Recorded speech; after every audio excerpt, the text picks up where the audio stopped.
สบายดีมื้อนี้มาพบกับม่อนอีกเช่นเคยกับรายการกรรมกรห้องแอร์พอดแคสต์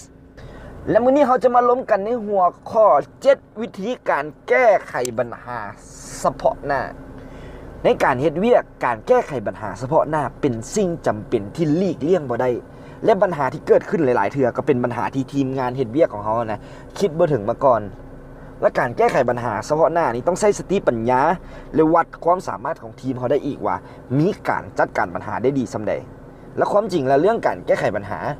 หลายคนอาจคิดว่ามันเป็นทักษะเฉพาะตัวหรือบ่ฝึกได้บ่ตัวนี้นะขอบอกไว้เลยว่าบ่มีหยังที่เฮาเฮ็ดบ่ได้เพียงแต่เฮาตั้งใจและต่อไปนี้มันจะมาเกี่ยวกับ6หัวข้อที่จะช่วยให้พัฒนาการแก้ไขปัญหาได้บ่หลายกันหน่อยตัวทำอิฐแม่นเฮาต้องเบิ่งจากผู้มีประสบการณ์แน่นอนว่าบ่มีไผเฮ็ดเวียกทุกอย่างเป็นตั้งแต่เกิดเมื่อเริ่มเข้าเฮ็ดเวียกนะทำอิฐเฮาจะเป็นวัยรุ่นไฟแฮงมีโอกาสได้เฮ็ดเวียกกับใกล้ชิดกับหัวหน้าเก่งๆก็อย่าลืมเบิ่งและเรียนรู้ทักษะต่างๆที่ผู้มีประสบการณ์ถ่ายทอดให้ทำอิฐถ้าเฮายังบ่มีประสบการณ์การเรียนรู้ที่ดีแม่นการเรียนรู้จากผู้ที่มีประสบการณ์นี่แหละอาจจะเป็นการเรียนรู้จากหน้าเวียกเมื่อเจอปัญหาที่เกิดขึ้นแท้ๆก็ได้หรือว่าเขาจะสอบถามเกี่ยวกับปัญหาต่างๆที่ผู้ที่มีประสบการณ์เคยผ่านมาและเคยเจอมาหรือให้รุ่นเอื้อยรุ่นอ้ายของเขาที่มีประสบการณ์ในหน้าเวียกนั้นเล่าให้ฟังเพื่อเตรียมตัวโดยบ่ต้องท่าให้ปัญหามันเกิดขึ้นก่อนแล้วก็ไปถามแล้วเขาก็จะเอาสิ่งนี้เขาเจ้าทายทอดมานั่นไปใช้ในหน้าเวียกตัวจริงได้คือกันมาฮอดตัวที่2พยายามทำความเข้าใจกับเรื่องที่เขาเฮ็ดให้ละเอียดก็คือกับตัวที่ม่อนว่าผ่านมาถ้าเขาฟังจากผู้มีประสบการณ์มันอาจจะช่วยได้จุดหนึ่ง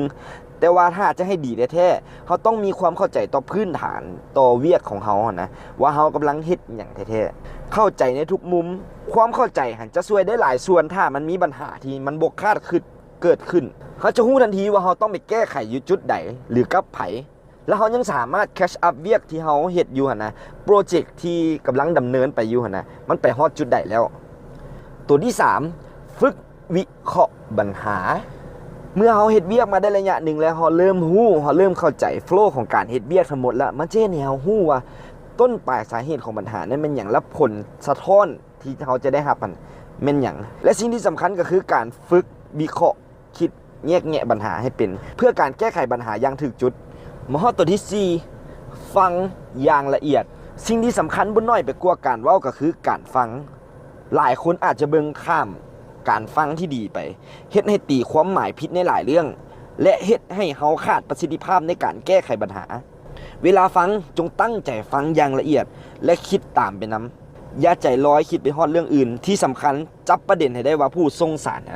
ต้องการจะบอกหยังกับเฮานำและเฮาจะนำมันมาวางแผนการแก้ไขปัญหาได้เป็นอย่างดีมาฮอดตัวที่5เล่าให้มีประเด็น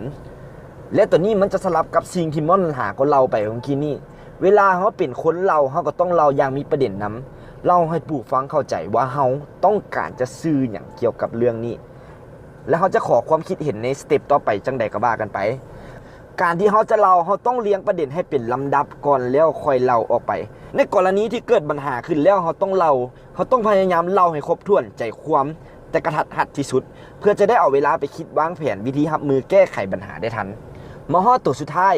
ทีมเวิร์คสุดท้ายแล้วการแก้ปัญหากันยังหนีบ่พ้นทีมเวิร์ค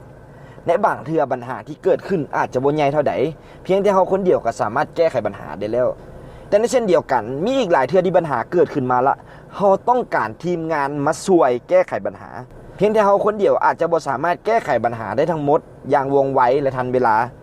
การเฮ็ดเวียกกันเป็นทีมเวิร์คจึงเป็นสิ่งสำคัญหลายทุกคนต้องรู้หน้าที่ของตัวเองว่าบทบาทของเฮาจะช่วยแก้ไขปัญหาจุดใดได้แด่และพยายามผลักดัน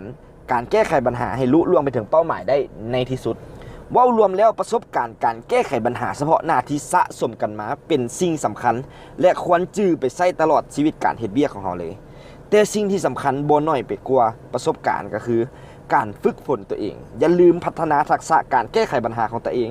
อยู่ตลอดเวลาและอย่าเบื่อหน่ายอย่าเบื่อที่จะต้องเฮ็ดมันเพราะปัญหาเป็นของคู่กันกับชีวิตของคนเฮาตราบใดที่เฮายังบ่ลาจากโลกนี้ไปก็เฮ็ดใจสู้กับปัญหามันซะมันเป็นกำลังใจให้ทุกคนและนี่แม่นหัวข้อทั้งหมดในมื้อนี้สำหรับผู้ใดที่ต้องการฝากประวัติ CV หรือว่ากำลังซอกเวียกอยู่สามารถเข้าไปที่ www.108jobs.com และสำหรับผู้ใดที่กำลังซอกเวียกที่บ่จำเป็นต้องใส่ใบประกาศบ่ว่าจะเป็นเวียกเต็มเวลาหรือเวียกพาร์ทไทม์สามารถเข้าไปที่เว็บไซต์ www.jobjib.la jobjib JOBJIB